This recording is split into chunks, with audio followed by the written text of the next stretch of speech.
పరిశుద్ధ గ్రంథములో సమూయేలు 2వ గ్రంథం 10వ అధ్యాయం.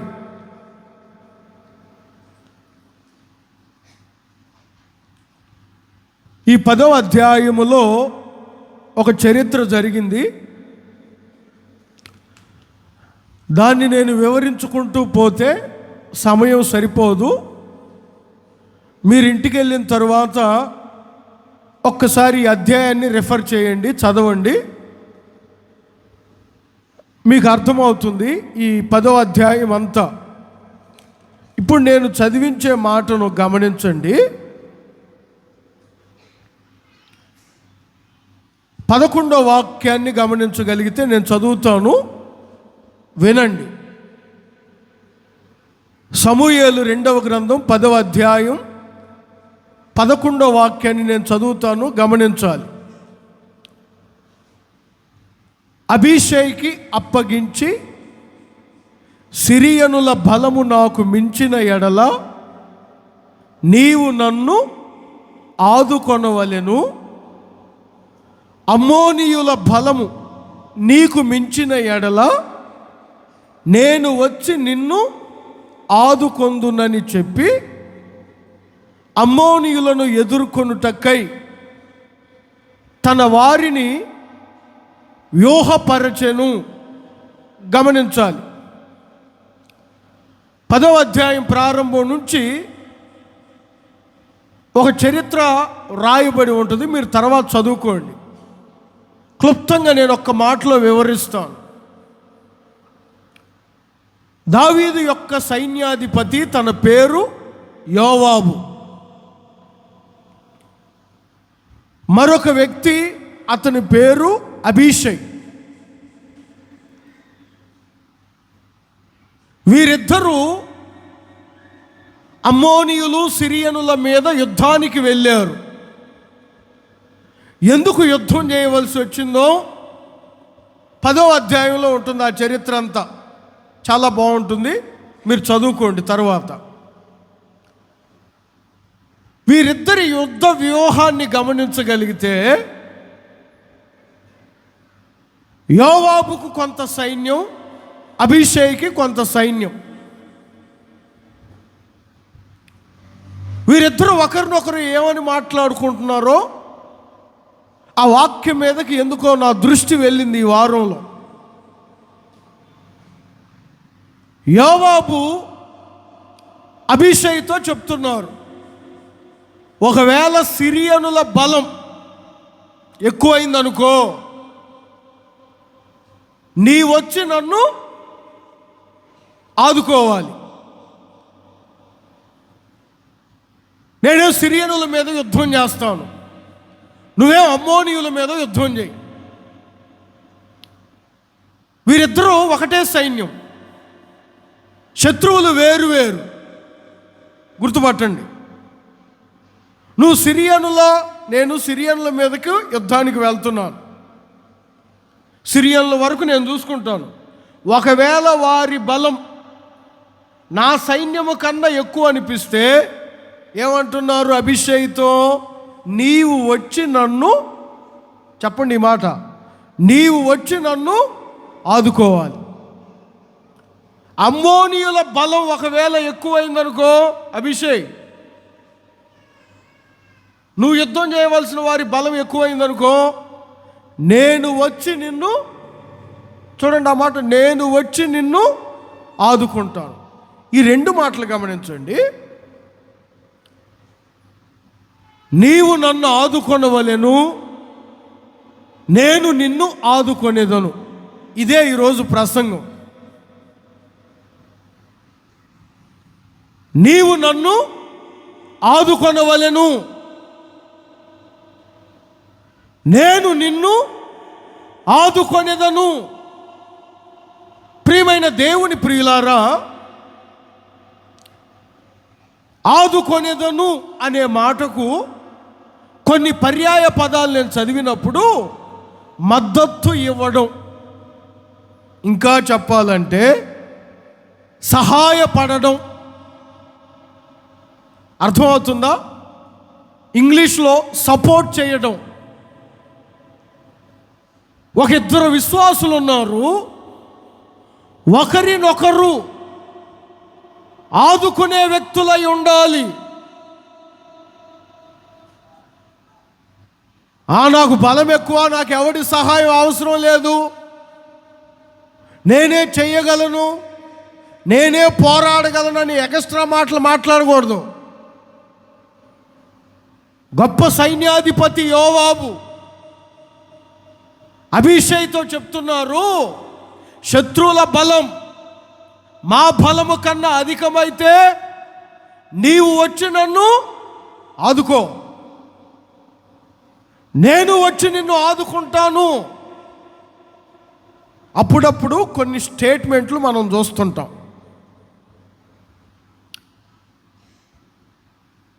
మన ఈ మధ్య వైజాగ్లో కొన్ని బోట్లు తగలబడ్డాయి. ప్రభుత్వం వచ్చి ఆదుకోవాలి అని ప్రకటన. ఈ సంవత్సరంలోనే ఒరిస్సా దగ్గరలో రైలు ప్రమాదం జరిగింది.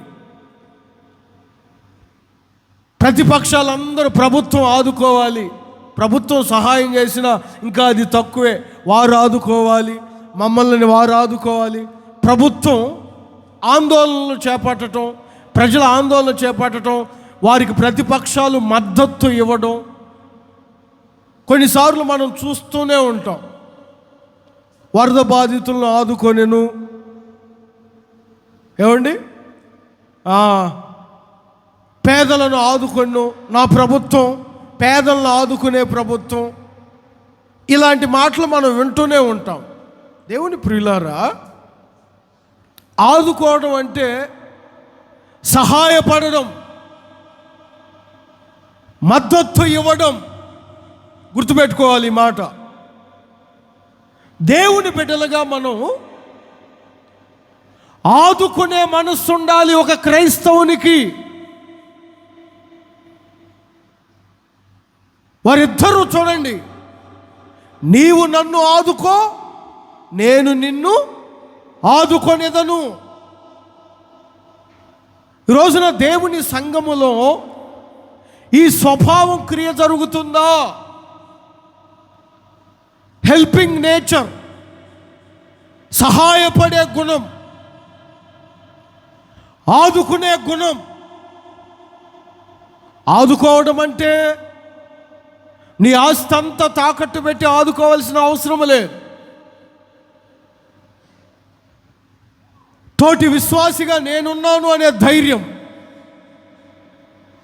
తోటి సంఘానికి నేనున్నాను అనే మద్దతు. రోజున ఈ కడవరి దినాలలో ఏమండి, సహాయపడే మనస్సు కఠినమవుతుంది. ఒకరినొకరు ఆదుకోలేకపోతున్నారు. ప్రారంభపు సంఘములో ఒక స్త్రీ గురించి పౌలు గారు చెప్తారు. రోమీలకు రాసిన పత్రిక 16వ అధ్యాయం 1వ వాక్యం 2వ వాక్యమును గమనించగలిగితే,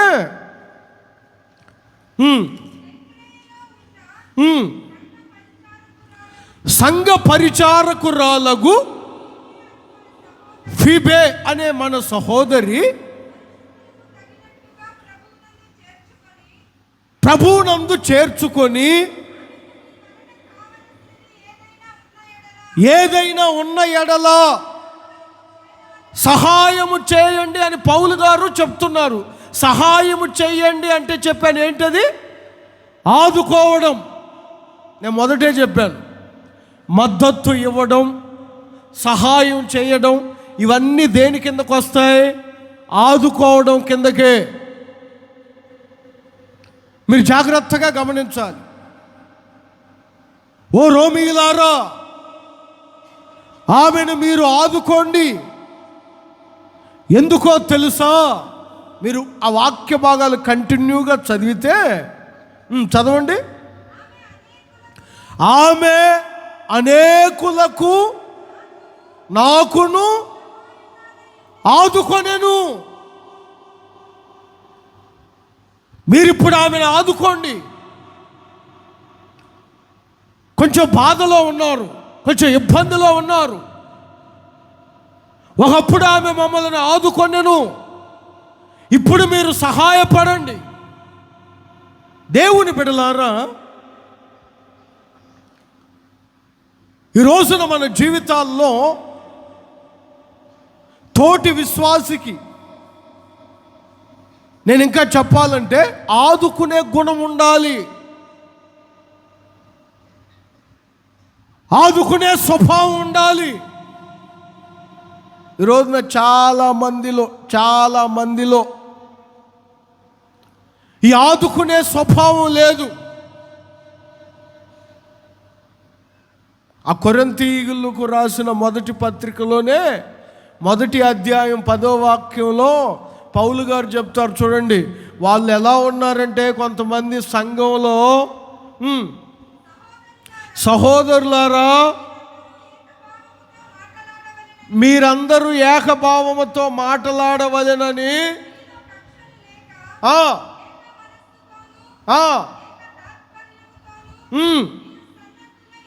ఎప్పుడు మీరు, కొంతమందిలో ఎక్కువ గొడవలే కనపడుతున్నాయి, వారికి వీరికి పొసగక ఈ లక్షణాలే కనబడుతున్నాయి. ఇవి ఉండకూడదు మీలో. ఒకరినొకరు చెప్పండి, ఒకరినొకరు ఈ ఒప్పందమే ఉండాలి క్రైస్తవుల్లో. నేను నిన్ను ఆదుకొనేదను, నీవు నన్ను. చెప్పండి అందరూ. ఒక సంఘములో, దేవుని బిడ్డలలో, ఓ క్రైస్తవునిలో ఎప్పుడు ఈ గుణం ఉండాలి. నేను నిన్ను ఆదుకొనేదను, నీవు. ఇదే స్వభావం. ఫిబే ఒకప్పుడు ఆమె మమ్మలను మాకు ఎంతగానో సహాయం చేసింది. ఇప్పుడు మీరు ఆమెకు సహాయం చేయండి, మీరు ఆమెను ఆదుకోండి. ఒకరినొకరు ఆదుకునేటప్పుడే క్రీస్తు ప్రేమను మీలో అనేకులు చూడగలరు. చెప్పండి ఆమేనని చెప్పండి. కొంచెం గట్టిగా చెప్పొచ్చు కదా. క్రీస్తు ప్రేమ, క్రీస్తు మనస్సు మన ద్వారా బయలుపరచబడాలంటే ఇదిగో ఈ స్వభావం మనలో ఉండాలి. నీవు నన్ను ఆదుకో, నేను నిన్ను ఏం చేస్తాను, నేను నిన్ను ఆదుకుంటాను. నువ్వు నన్ను ఆదుకో, నేను నిన్ను ఆదుకుంటాను. యెషయా ప్రవచన గ్రంథంలో నేను ఒక మాట చదివాను. వారు ఒకరినొకరు ఎలా ప్రోత్సాహపరుచుకుంటున్నారో చూడండి. 44వ అధ్యాయం యెషయా గ్రంథం, పరిశుద్ధ గ్రంథములో యెషయా గ్రంథం 41వ అధ్యాయం 6వ వాక్యం. వారు ఒకరినొకడు ఒకని ద్వారా సహాయం పొంది తర్వాత వాడు సహాయం కొరకు వస్తే నువ్వెవడవో నాకు తెలియదని అనడం లేదు. ఒకరినొకరు సహాయము చేసుకుంటూ ధైర్యము వహించమని ఒకనితో ఒకడు చెప్పుకొనుచు. చూడండి, శిల్పి కంసాలిని ప్రోత్సాహపరుస్తున్నారు. సుత్తెతో పనిచేయువాడు దాని మీద, నాగలి మీద కొట్టువాణిని ప్రోత్సాహపరుస్తున్నారు. ఇదే కదా ఆదుకోవడం. నీవు నాకు సహాయం చేయి, నేను నీకు సహాయం చేస్తాను. నీవు నన్ను ఆదుకో, నేను నిన్ను ఆదుకుంటాను. దేవుని బిడ్డలు ఈ కడవరి దినాలలో తప్పనిసరిగా నేర్చుకోవలసింది ఏమిటంటే, మనము ఆదుకునే వారమై ఉండాలి, మనము సహాయపడే వారమై ఉండాలి, మనము మద్దతు ఇచ్చే వారమై ఉండాలి, మనము ప్రోత్సాహపరిచే వారమై ఉండాలి. ఆమేన్. గట్టిగా చెప్పండి ఆమేన్. బైబిల్లో కొన్ని విషయాలు నేను మీతో చెప్తాను. ఎవరిని మనం ఆదుకోవాలి, ఒకరినొకరు ఆదుకోవాలని దైవజనులు చెప్పారని ఇక ఎవరిని పడితే వారికి మద్దతు ఇవ్వడం, ఎవరిని పడితే వారికి సహాయం చేయడం, ఎవరిని పడితే వారిని ఆదుకోవడం ఇది కాదు.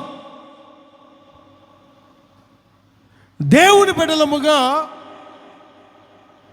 బైబిల్లో నేను కొన్ని సందర్భాలు మీతో చెప్తాను. ఎవరిని మనం ఆదుకోవాలి, నేను మరొకసారి చెప్తున్నాను చూడండి.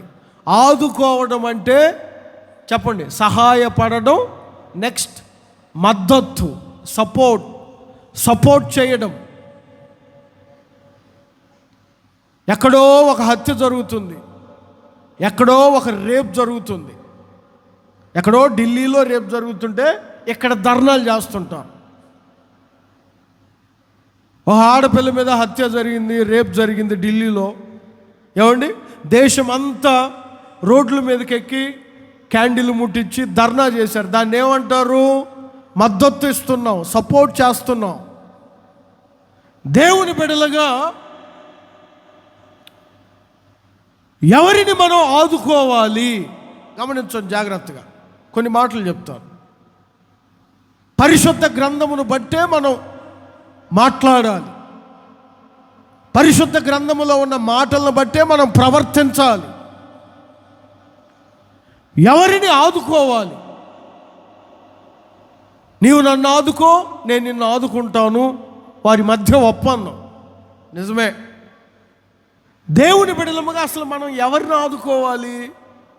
యోబు గ్రంథం 4వ అధ్యాయం 4వ వాక్యంలో ఒక మాట రాయబడి ఉంటుంది. పరిశుద్ధ గ్రంథములో యోబు గ్రంథం 4వ అధ్యాయం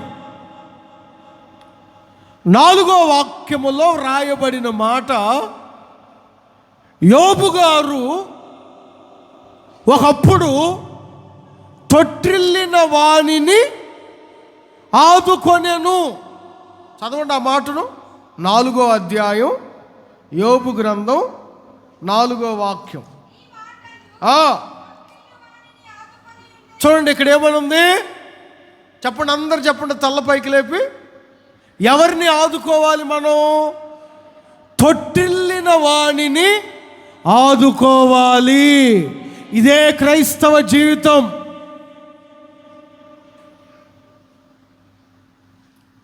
ఇదే క్రీస్తు ప్రేమను కనపరచడం. ఇదే క్రీస్తు పత్రికలుగా మార్చబడడం. అంటే నీ ఎదుట ఎంతోమంది తొట్టిల్లిన వారు ఉన్నారు. నీ ఎదుట ఎంతోమంది కాలు జారిన వారు ఉన్నారు. తొట్టిల్లడం అనే మాటకు కాలు జారడం, పడిపోవడం. రోజున దేవుని బిడ్డలుగా తొట్టిల్లిన వారిని ఆదుకొనగలుగుతున్నామా? నీ కళ్ళ ఎదుట ఎంతో మంది తొట్టిల్లిపోయి ఉన్నారు. నీ కళ్ళ ఎదుట వరకు ఎందుకు? నీ కుటుంబంలో తొట్టిల్లిన వారు లేరా? నీ సంఘములో తొట్టిల్లిన వారు లేరా? కొంతకాలం బాగానే భక్తి చేస్తున్నారు, రాను రాను భక్తి ఎక్కువైపోయి ఏదో ఒక విషయంలో తొట్టిల్లిపోతున్నారు. దేవుడు నీకు ఒక బాధ్యత అప్పగించాడు. ఏంటో తెలుసా? తొట్టిల్లిన వానిని ఆదుకునే వ్యక్తిగా నీ ఉండాలి. ఆమేనని చెప్పండి అందరూ. తొట్టిల్లిన వానిని మీరు ఆదుకోవాలి. మీరు గుంతలో వేయకూడదు. మీరే వాడిని గోతులోకి నెట్టకూడదు. పాపం అన్నల క్షేమం తెలుసుకోవడానికి అన్నలకు తినే పదార్థాలన్నీ తీసుకొని వస్తున్నాడు యోసేపు. వాడిని దూరంలో నుంచి చూసే తన అన్నలందరూ, ఇదిగో ఈరోజు దొరికాడు మనకి, వీడిని ఎలాగైనా ఈ గుంతలో పడేయాలి, వీడిని ఎలాగైనా చంపాలి. ఎందుకంటే తండ్రి ప్రేమ అంతా వీడి మీదకే వెళ్ళిపోయింది. రేపు ఆస్తి మొత్తం వాడికి ఇచ్చినా ఇవ్వకుండా ఇచ్చినా ఇస్తాడు. తన అన్నలు తన మీద ఏమండి తొట్టిల్లిన వాణిని ఆదుకొనవలసిన వ్యక్తులు కావాలని గుంతలో పడేస్తున్నారు. అర్థమైందా? ఈరోజు నీ కళ్ళ ఎదుట ఎంతమంది తొట్టిల్లి లేరు. తొట్టిల్లిన వాణిని ఆదుకునే క్రైస్తవునిగా నీ ఉన్నావా? ఎంతోమంది తొట్టిల్లి ఉన్నారు. నేను చెప్పాలంటే హోషేయ గ్రంథంలో 2 విషయాలు ఉన్నాయి. హోషేయ గ్రంథం 5వ అధ్యాయం 5వ వాక్యం, హోషేయ గ్రంథం 14వ అధ్యాయం 9వ వాక్యం. ఈ 2 చోట్ల మీరు చదివినప్పుడు 5వ అధ్యాయం 5వ వాక్యం హోషేయ గ్రంథములో వ్రాయబడిన మాట ఏమిటి?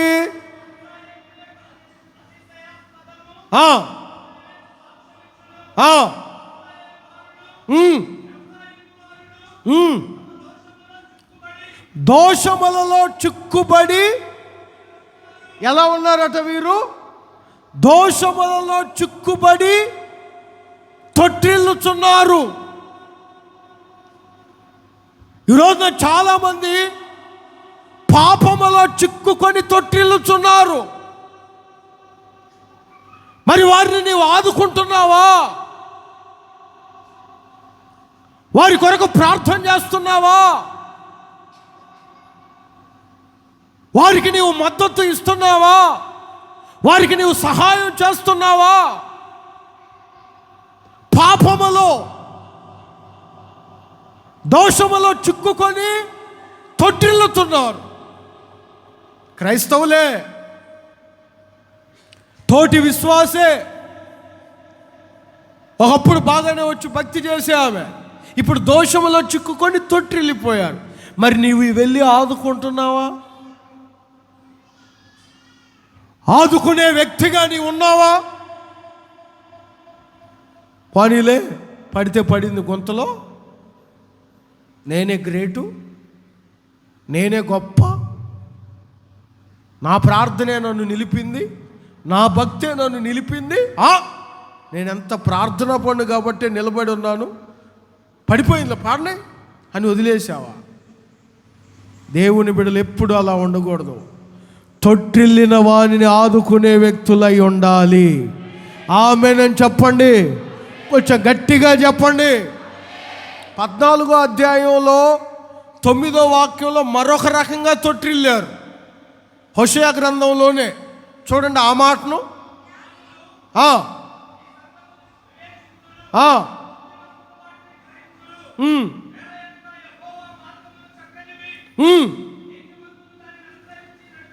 నడుచుకుందురు గాని తిరుగుబాటు చేయువారు. ఇక్కడ మరొక తొట్టిల్లిన గుంపు ఎవరు? తిరుగుబాటు చేసిన వారు. తోటి విశ్వాసం మీద తిరుగుబాటు చేశారో, సేవకుని మీద తిరుగుబాటు చేశారో మనకైతే తెలియదు, కానీ తిరుగుబాటు చేసి తొట్టిల్లిపోయిన వారు ఉన్నారు. పాపము చేసి తొట్టిల్లిన వారు ఉన్నారు. ఎంతవరకు మీరు వారిని ఆదుకునే వ్యక్తులై ఉన్నారు? నా మాటలు కొంచెం జాగ్రత్తగా వినండి. ప్రియమైన దేవుని సంగమా, తొట్టిల్లిపోయే వారిని వదిలేయకుండా తొట్టిల్లిన వారిని నీవు వెళ్ళి ఆదుకొని వారికి సహాయం చేసి వారిని సంఘములోనికి నీవు నడిపిస్తే ఇదే కదా క్రీస్తు ప్రేమ. ఇదే కదా దేవుడు నీ నుంచి కోరుకుంటుంది. తిరుగుబాటు చేసి తొట్టిల్లేవారు లేకపోలే. ఇంకా చెప్పాలంటే పేతురు రాసిన మొదటి పత్రిక 2వ అధ్యాయం 8వ వాక్యంలో మరొక రకంగా తొట్టిల్లిన వారు ఉన్నారు. పేతురు రాసిన మొదటి పత్రిక 2వ అధ్యాయం 8వ వాక్యం.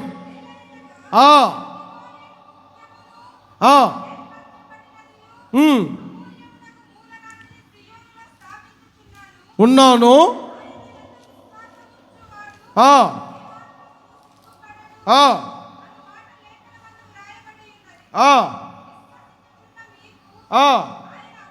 ఎనిమిదో వాక్యం. అది కట్టువాడు వాక్యమునకు ఇది. మరొక రకంగా ఎందుకు తొట్టిల్లుతున్నారంటే వాక్యమునకు అవిధేయులై. అర్థమైందా?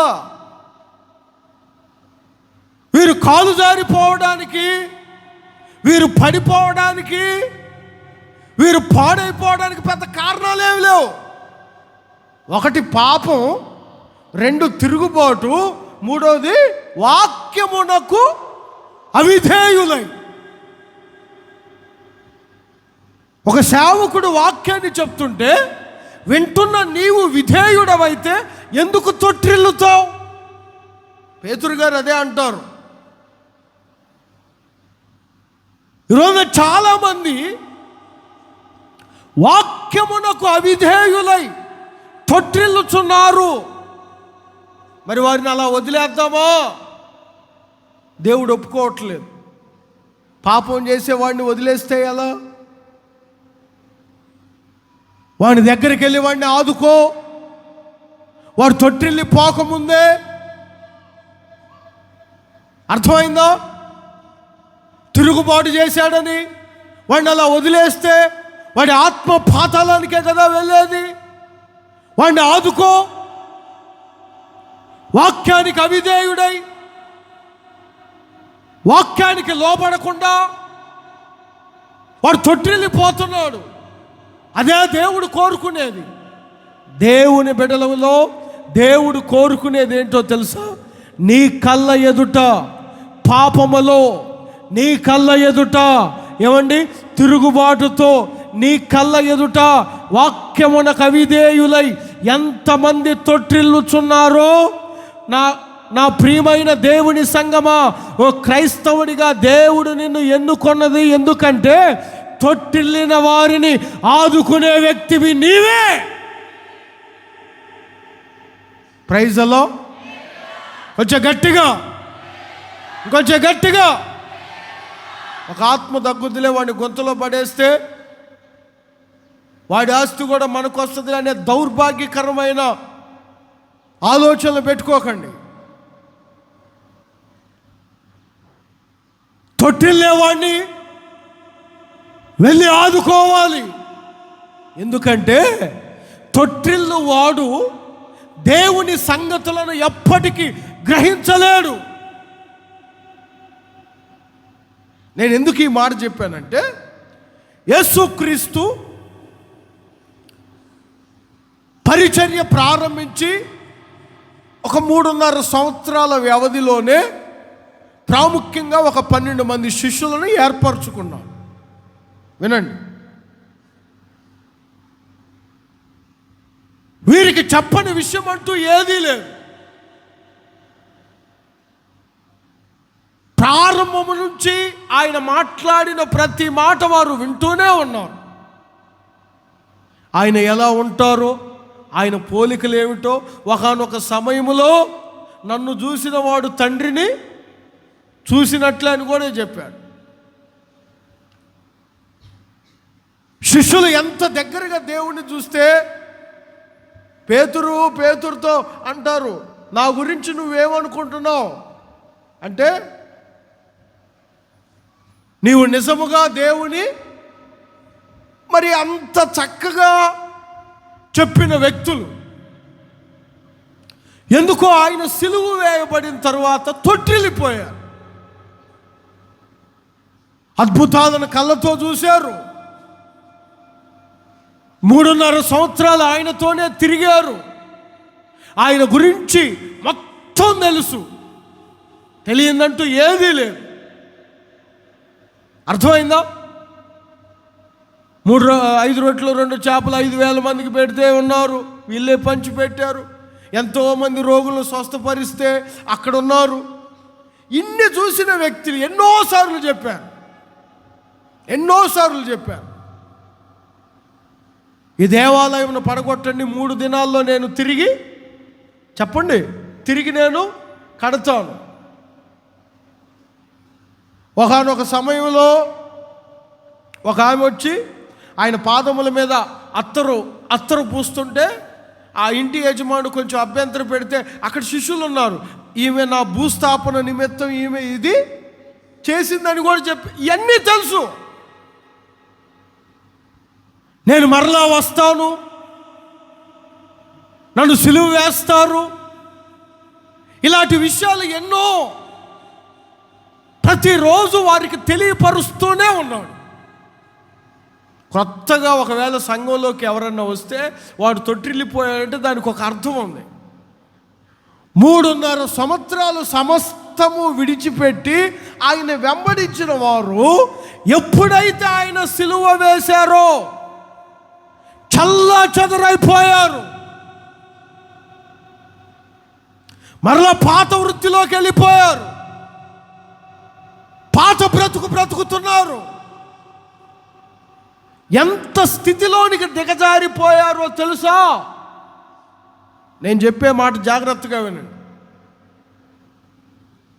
ఒకానొక గదిలో వారందరూ ఉంటే వారి మధ్యలో యేసయ్య నిలబడి, శిష్యులారా మీకు సమాధానము కలుగును గాక అని చెప్పినప్పుడు అసలు ఆయన ఎవరో కూడా గుర్తుపట్టలేనంతగా తొట్టిల్లిపోయారు. అప్పటికే అంటారు, నా చేతులు చూడండి, నా కాళ్ళకున్న గాయములు చూడండి, నేనే అన్నవారు వారు గుర్తుపట్టట్లా. అంటే కొద్ది రోజుల వ్యవధిలోనే సాతాను వారి కళ్ళు మూసి వారు తొట్టిల్లేటట్లు చేశారు. వాక్యానికి అవిధేయులై వారు తొట్టిల్లిపోయారు. 3.5 సంవత్సరాలలో ఆయన నోట నుంచి వచ్చిన వాక్యానికి వారు లోబడలేదు. పిల్లలారా, మీ యొద్ద తినుటకి ఏమైనా ఉన్నదా అంటే ఒకడు వస్త్రాలు లేకుండా సముద్రంలో దూకాడు, అప్పటికీ గుర్తించడం లేదు. తొట్టిల్లిపోయారు కదా, ఇక 12 మందిని దేవుడు వదిలేశాడా? ఆయన పునరుద్ధానుడైన తరువాత వారి యొద్దకే తిన్నగా వెళ్ళాడు. ఎందుకు? వారు పాపములో తొట్టిల్లారు, తిరుగుబాటుతో తొట్టిల్లారు, వాక్యానికి అవిధేయులై తొట్టిల్లారు. వారిని ఆదుకొనవలసిన బాధ్యత నాదే.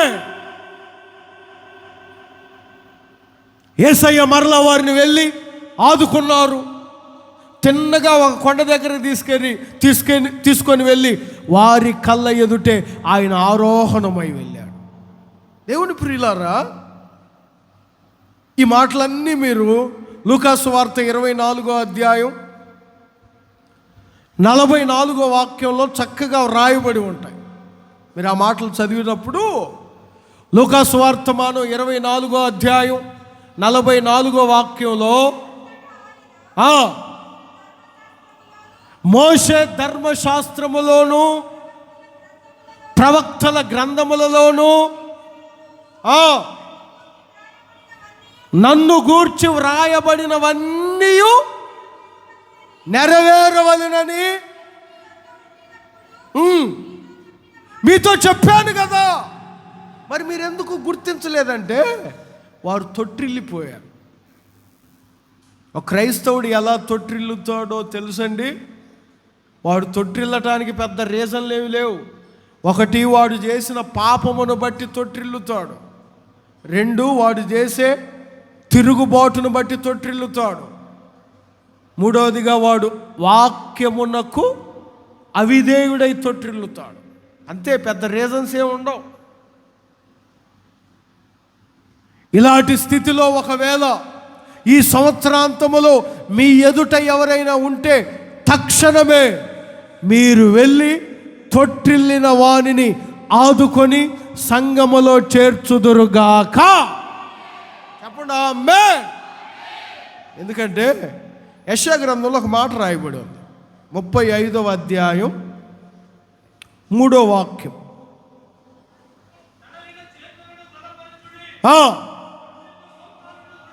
తొట్టిల్లిన వాణిని దృఢపరచండి, బలపరచండి. ఎవరిని మనం ఆదుకోవాలి? దారిని పోతున్న వాళ్ళందరిని ఆదుకోనమని కాదు వాక్యం చెప్తుంది. ఎవరిని మీరు ఆదుకోవాలి? నీ కళ్ళ ఎదుట ఎంతమంది పాపములో తొట్టిల్లుతున్నారో, ఎంతమంది తిరుగుబాటుతో తొట్టిల్లుతున్నారో, ఎంతమంది వాక్యమునకు అవిధేయులై తొట్టిల్లుతున్నారో. శిష్యులు తొట్టిల్లినప్పుడు యేసయ్య వారి వద్దకు వెళ్ళి వారిని ఎలా ఆదుకున్నాడో, ఒక రక్షింపబడిన విశ్వాసిగా నీ కళ్ళ ఎదుట తొట్టిల్లిన వారిని, ఎంతో మందిని ఆదుకునే వ్యక్తిగా నీవు మార్చబడుదువుగాక. ఆమేన్. Praise the lord. చేతులు పైకెత్తి చెప్పండి ఇంకొంచెం గట్టిగా. ఇంకో మాట చెప్తా. మొదటిగా ఎవరిని ఆదుకోవాలి మనం? చెప్పండి, అందరు చెప్పండి. ఎవరిని ఆదుకోవాలి? తొట్టిల్లిన వాణిని ఆదుకోవాలి. వాడిని ఇంకా తొక్కకూడదు, ఇంకా గొంతులోకి వెళ్ళని. రెండవదిగా నిర్గమాకాండం 17వ అధ్యాయం.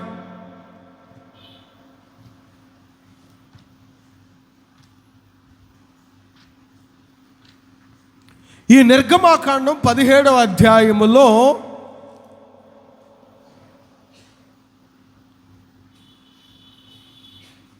అమాలేకీయులతో ఇశ్రాయేలీయులకు యుద్ధం జరుగుతుంది.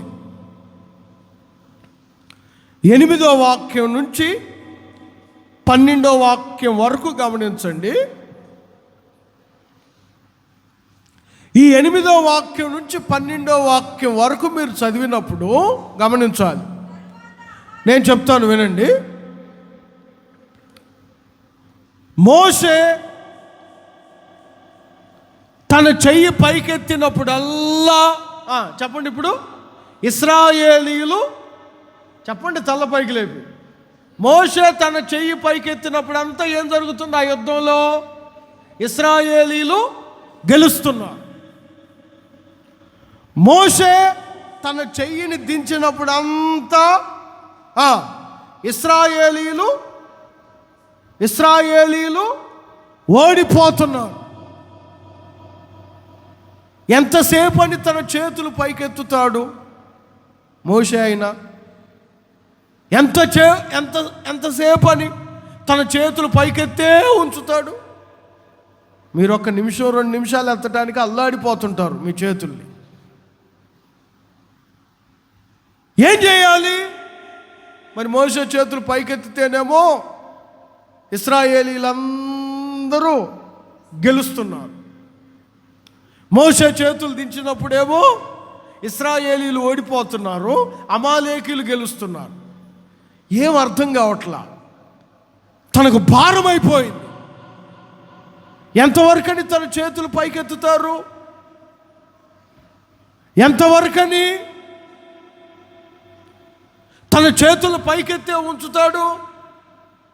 భారం అయిపోతుంటే ఈలోపు అక్కడ ఒక 2 వ్యక్తులు, వారి పేరు అహరోను, హూరు అనువారు, మోషే ఉన్న కొండ శిఖరానికి వెళ్ళారు. 12వ వాక్యంని ఇప్పుడు చదవండి. మోషే చేతులు బరువెక్కగా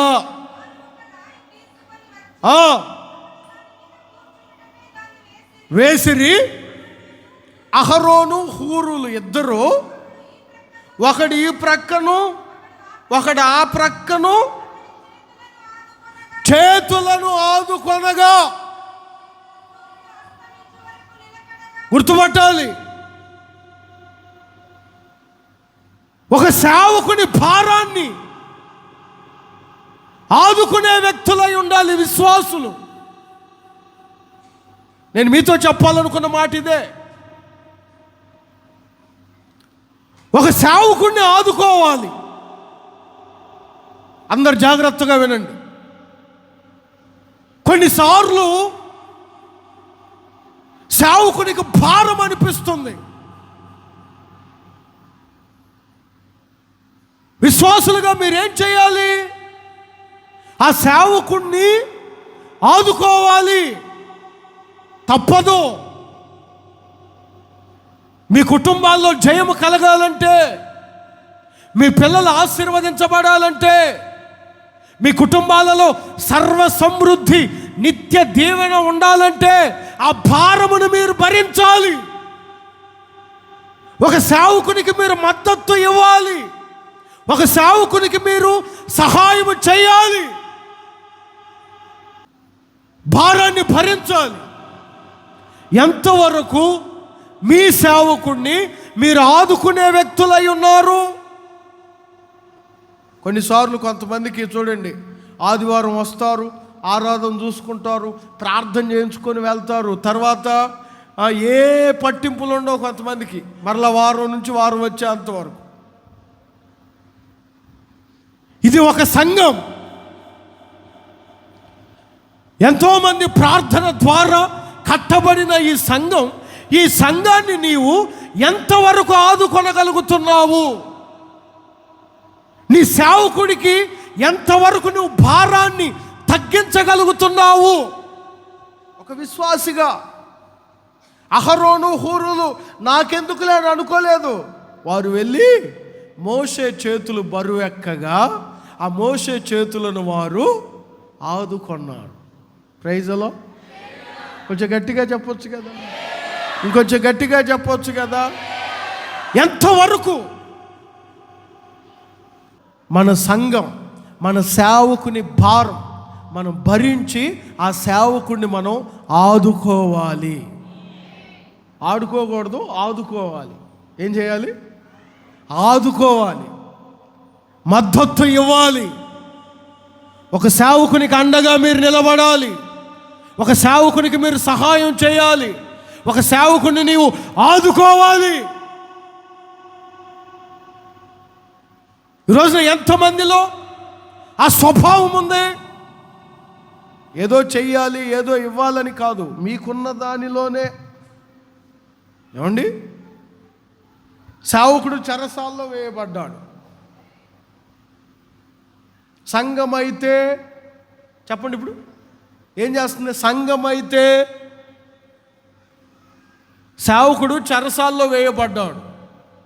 అపోస్తుల కార్యములో ఉంటుంది. సంఘమైతే 12వ అధ్యాయం అపోస్తుల కార్యములు 12వ అధ్యాయం 5వ వాక్యం.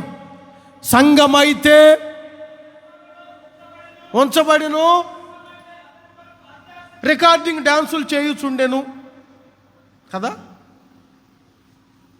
సంఘమైతే, నువ్వు సంఘమైతే కదా. చూడండి, సంఘమైతే అత్యాసక్తితో అతని కొరకు ప్రార్థన చేయుచుండెను. ఇదే కదా ఆదుకునే స్వభావం. నాకెందుకులే, వారానికి ఒకసారి వెళ్దాం, గుంపులో కూర్చుందాం, నెత్తి మీద చేయబెట్టించుకొని ప్రార్థన చేసుకొని వెళ్దాం. ఇది కాదు. సంఘములో ఎదిగే వ్యక్తి ఇది ఉండకూడదు.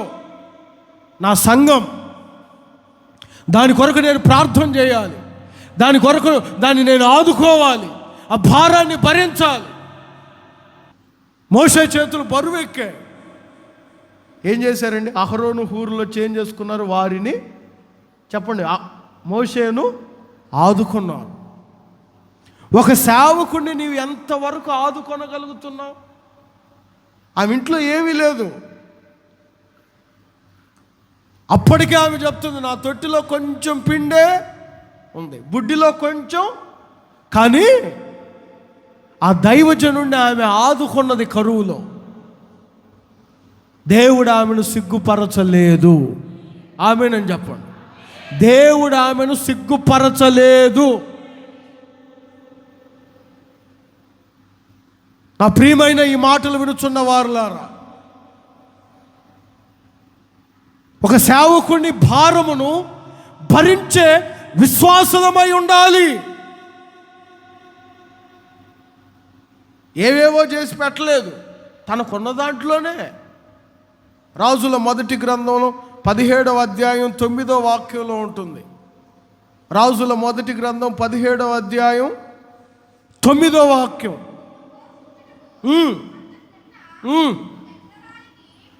విధవరాలకు నేను సెలవిచ్చాను, నిన్ను ఆదుకుంటుంది, వెళ్ళరా బాబు,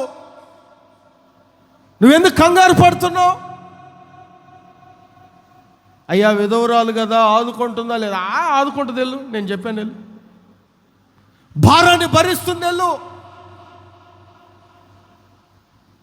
తప్పేముంది? ఒక సేవకుని ఆదుకుంటే, ఒక విధవరాలు పోషించింది చూడండి. నేను ఆదుకోనమని చెప్పాను, ఆదుకుంటుంది, వెళ్ళు. ఒక సేవకుడిని ఆదుకునే వ్యక్తివి నీవై ఉండాలి. ఆమేనని చెప్పండి, ఇంకొంచెం గట్టిగా చెప్పండి. తనకున్న దానిలోనే ఒక రోజు ఉంది. దేవుడు తప్పనిసరిగా వేరు చేస్తారు. చేశారా లేదా? గొర్రెలను ఒకవైపు, మేకలను, ఆశీర్వదించబడిన వారులారా మీరందరూ కుడి చేతి వైపుకు రండి. నా తండ్రి చేత శపించబడిన వారులారా మీరందరూ ఎడమ చేతి వైపు. ఎందుకు? మీరు చదివితే, నేను ఆకలి కొన్నాను, మత్తయి సువార్తమానం 25వ అధ్యాయం, మత్తయి సువార్తమానం 25వ అధ్యాయం, నేను ఆకలి కొన్నాను, నాకు ఆహారం పెట్టారు, నేను దప్పికొన్నాను, నాకు దాహం తీర్చారు. 25వ అధ్యాయం 34వ వాక్యం చూడండి. కుడివైపున ఉన్న వారిని చూచి, వారులారా రండి, మొదలుకొని ఆకలి కొన్నాను. రెండోది ఏంటి? దాహం అందరు ఇస్తారు, లేదు ఫ్రీగా వచ్చేది లేదు, పక్కన పెట్టు. చేర్చుకున్నారు, అందరు చేర్చుకుంటారు. ఎందుకంటే వాళ్ళ కొంపలు బాగుపడాలంటే సేవకుడు అడుగు పెట్టాలి కదా. ఏం తలలోంచుకుంటున్నారు? కొంచెం పైకి ఎత్తండి అక్కలారా. మీ కొంపలు బాగుపడాలంటే అడుగు పెట్టాలి కదా సేవకుడు, అందుకని తప్పనిసరిగా చేర్చుకుంటారా. నెక్స్ట్, రోగినై ఉంటిని, ఒక్కడు రాడు. చెరసాల్లో ఉంటిని, నువ్వెప్పుడు ఆకలి కొన్నావు, నువ్వెప్పుడు దప్పి కొన్నావు అంటే అక్కడ ఒక మాట అంటారు చూడండి. నా సహోదరులలో 40వ వాక్యం, నా సహోదరులలో ఒకనికి మీరు ఆదుకొనడం అంటే ఇదే.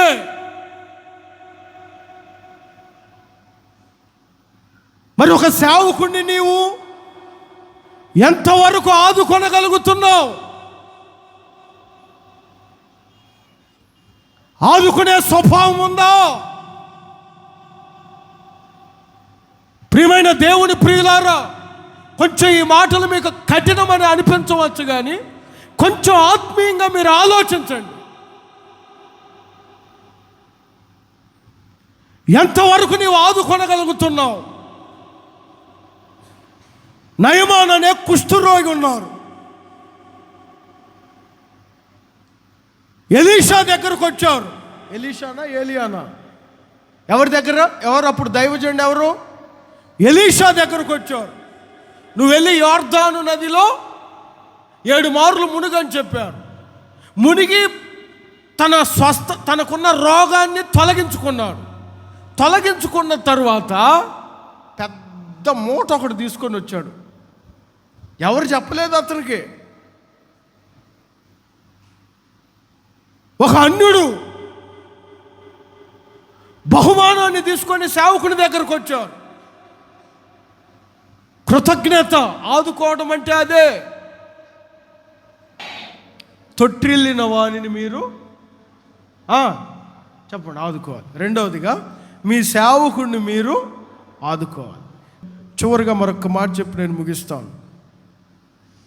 అపోస్తుల కార్యములు 20వ అధ్యాయం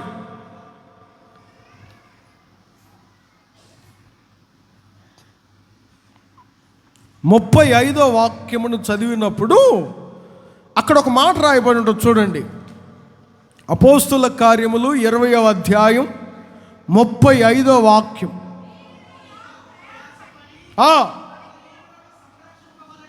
బలహీనులను సంరక్షింపవలెననియు అనే చోట ఇంగ్లీష్లో సపోర్ట్ అని ఉంటుంది. సపోర్ట్ అనే మాటకు ఆదుకోవడం అనే అర్థం. ఇక్కడ లేదు కానీ ఆదుకోవడం అని. నేను ఇంగ్లీష్లో చూసినప్పుడు అక్కడ రాయబడిన మాట ఏమిటంటే బలహీనులను సంరక్షింపవలెనని అనగా దాని అర్థం ఏమిటంటే మీరేం చేయాలంటే ఇప్పుడు బలహీనులను ఆదుకోవాలి, హెల్పింగ్ నేచర్, మద్దతు ఇవ్వాలి, సహాయపడాలి. అనేకులు బలవంతులుగా ఉండకపోవచ్చు. అర్థమైందా? నువ్వు ప్రార్థనా పరుడువే, మరి నీ చుట్టూ ఉన్న వాళ్ళు పెద్ద ప్రార్థనా పరులు కాకపోవచ్చు. వాళ్ళు కొంచెం ప్రార్థనలో బలహీనంగా ఉండొచ్చు. వాళ్ళు దేవుణ్ణి స్తుతించడంలో కొంచెం వీక్గా ఉండొచ్చు. దేవుణ్ణి గణపరచడంలో వాళ్ళు కొంచెం వీక్గా ఉండొచ్చు. నువ్వేం చేయాలంటే బలహీనులను ఆదుకునే వ్యక్తిగా నీ ఉండాలి. ఆమేన్. నీ కొడుకు బలహీనుడా, నీ భర్త బలహీనుడా, నీ భార్య బలహీనురాలా, ఆదుకో, మద్దతు ఇవ్వు. నువ్వు సపోర్ట్ చేయక ఎవరు సపోర్ట్ చేస్తారు? మనం బలవంతులు అయినంత మాత్రాన అందరూ బలవంతులుగా ఉండాలనుకోవడం పొరపాటు. కొంతమంది బలహీనులుగా ఉంటారు. నీకున్న ధైర్యం ఇంకొకరికి లేదు, నీకున్న శక్తి ఇంకొకరికి లేదు, నీకున్న అధికారం ఇంకొకరికి లేదు. అందరు నీలాగా ఉండాలనుకోవడం తప్పు. బలహీనులు ఉన్నారు. మరి ఆ బలహీనులు ఎగతాళి చేసి వారిని తొక్కేసి వీడు బలహీనుడు, వీడికి నా అంత ప్రార్థన రాదు, వీడికి నా అంత పాటలు పాడటం రాదు, వీడికి నా అంత ఓడటం రాదు, నా అంత కడగటం రాదు, నా అంత చేయటం రాదు అని కించపరచకూడదు. ఎందుకు బలహీనులను ఆదుకోవాలంటే సాతాను బలవంతులను పట్టుకోదు. ఎవరిని పట్టుకుంటుందో తెలుసా? సాతాను బలహీనులనే పట్టుకుంటుంది. ద్వితీయోపదేశ కాండంలో 25వ అధ్యాయం 18వ వాక్యమును చదివినప్పుడు, ద్వితీయోపదేశ కాండం 25వ అధ్యాయం, నీవు ప్రయాసపడి అలసిపోయినప్పుడు బలహీనులందరినీ శత్రువు ఏం చేస్తున్నాడు? హతము చేశాడు. బలహీనులను బలపరచడంలో తప్పు లేదు. బలహీనులను ఆదుకోవాలి. ఆమేన్ చెప్పండి, కొంచెం గట్టిగా చెప్పండి. బలహీనతలో మనం ఆదుకునే వ్యక్తులమై ఉండాలి. ఒక వ్యక్తి బలహీనుడైనప్పుడు ఎవరు సపోర్ట్ లేకపోతే శత్రువు వస్తారు. చంపడానికైనా వెనకాడరు. బలవంతుడిగా ఉన్నప్పుడు పట్టుకోలేకపోయారు సంసోన్ని. ఎప్పుడైతే ఒక స్త్రీ వాడిని బలహీనుడిగా చేసిందో అప్పుడు పట్టుకొని పోయారు. సాతాను కూడా గుంపులో ఎవరిని చూస్తాడో తెలుసా? ఎవరు కొంచెం వీక్గా ఉన్నారు, ప్రార్థనలో ఎవరు వీక్గా ఉన్నారు, సంఘంలో ఎవరు వీక్గా ఉన్నారు, కొంచెం అటు ఇటు తేడాగా ఉండేవాడిని పట్టుకుంటారు. స్ట్రాంగ్గా ఉన్నవాడు జోలికి రారు. అమ్మ ఈడు మన మాట విండో, వీడితో మనం పెట్టుకోకూడదు. ఎవడు కొంచెం అటు ఇటు ఉంటారే, అటు ఇటు అంటే బయటేమో ఇది పెడతారు, ఇక్కడేమో ఇది తీస్తారు, బయటేమో అన్నీ చేస్తారు, ఇక్కడేమో ఏం వెరగ స్తోత్రం స్తుతి హల్లెలూయా ఓహో అంటారు, మళ్ళీ అన్నీ చేస్తారు అక్కడ. ఏమండి, ఇలాంటి వాళ్ళే పట్టుకుంటాడు. గుర్తుపెట్టుకోండి జాగ్రత్తగా. స్ట్రాంగ్ జోన్లో ఉన్న నీవు వీక్ జోన్లో ఉన్న వారిని ఆదుకోవాలి. ఆమేన్. క్రైస్తవుడు ఆదుకునే వ్యక్తి అయి ఉండాలి. ప్రైజ్ అలా. రోమాపత్రిక 14వ అధ్యాయం 1వ వాక్యంలో కొంతమంది గురించి రాయబడి ఉంది చూడండి. బలహీనులైన వారిని చేర్చుకోండి. ప్రార్థనలో బలహీనులయ్యారో నీ ప్రక్కన కూర్చోబెట్టి వారిని బలపరచు. విశ్వాసంలో బలహీనులయ్యారో వారికి దేవుని మీద నమ్మకం కలిగించేటట్లు కొన్ని మాటలు చెప్పు. సంఘములో బలహీనులయ్యారో ఈ సంఘము గురించి, ఈ పరిచర్య గురించి, ఈ సేవ గురించి చెప్పి వారిని బలపరచు. కొంతమంది ఉంటారు, నాకెందుకులే, నేను బలపరచబడ్డాను చాలు. కొంతమంది ఉంటారు, వాళ్ళ బుద్ధులన్నీ ఎలా ఉంటాయో తెలుసా? యెహెజ్కేలు గ్రంథం 34వ అధ్యాయం 4వ వాక్యంలో ఉంటాయి చూడండి. యెహెజ్కేలు గ్రంథం 34వ అధ్యాయం 4వ వాక్యం ఏమని ఉంటున్నాడా? కొంతమంది అయ్యా బలపరచరు. వాళ్ళకి అవసరమే లేదు, వాళ్ళకి అవసరమే లేదు. బలహీనమైన వాటిని 34వ అధ్యాయం 4వ వాక్యంలో బలహీనమైన వాటిని బలపరచరు, స్వస్థపరచరు, గాయపడిన వాటికి కట్టుకట్టరు, మళ్ళీ డాక్టర్ అని పేరు పెట్టుకుంటారు. ఎలా? ఓ ప్రియమైన విశ్వాసులారా, నీ కళ్ళ ఎదుట ఎంతమంది బలహీనులున్నా వారిని ఆదుకునే వ్యక్తివై ఉండాలి. ఆమేన్. ఇంకొంచెం గట్టిగా చెప్పండి, ఇంకొంచెం గట్టిగా. 99 గొర్రెలను విడిచిపెట్టాడు. బలహీనమైన గొర్రె దగ్గరికి వెళ్ళాడు. దాన్ని ఆదుకోవాలి, దాన్ని తీసుకొని రావాలి. ఈరోజున దేవుని బిడ్డగా నువ్వు ఎంతమందిని ఆదుకుంటున్నావు? ఆదుకునే వ్యక్తిగా నీ ఉండాలని వాక్యం సెలవిస్తుంది. ఫిబే అనేకులను ఆదుకొనెను. ఈరోజు నీ జీవితం ఎలా ఉంది? తొట్టిల్లిన వాడిని ఆదుకొనగలుగుతున్నావా? రెండవదిగా, నీ సేవకుడిని నీవు ఆదుకొనగలుగుతున్నావా? మూడవదిగా, బలహీనతలో ఉన్న వారిని నీవు ఆదుకోవాలి. ఇలా ఆదుకొనినప్పుడు క్రీస్తు ప్రేమను మనలో అనేకులు చూడగలరు. దాని ద్వారా దేవుని నామమునకే మహిమ ఘనత కలుగుతాయి. ఆమేన్. ఒకరినొకరు, నీవు నన్ను ఆదుకో, నేను నిన్ను ఆదుకుంటాను. ఇదే భావం ఉండాలి ప్రతి దేవుని బిడలో. నీ కళ్ళ ఎదుట ఎవరైనా తొట్టిల్లిపోయి ఉన్నారా? ఆదుకోండి. నీ సేవకుని భారం భరించలేకపోతున్నాడా? ఆ భారమును ఆదుకోండి. నీ సేవకుని ఆదుకోండి. బలహీనులుగా ఎవరైనా కనపడ్డారా? వారిని ఆదుకోండి. ఇదే కదా దేవుడు కోరుకున్న జీవితం. అలా మీరు ఆదుకొని క్రీస్తు ప్రేమను అనేకులకు చూపించే వ్యక్తులుగా మీరు మార్చబడుదురుగాక. ప్రభు ఈ మాటలు మీ హృదయములో భద్రపరుచునుగాక.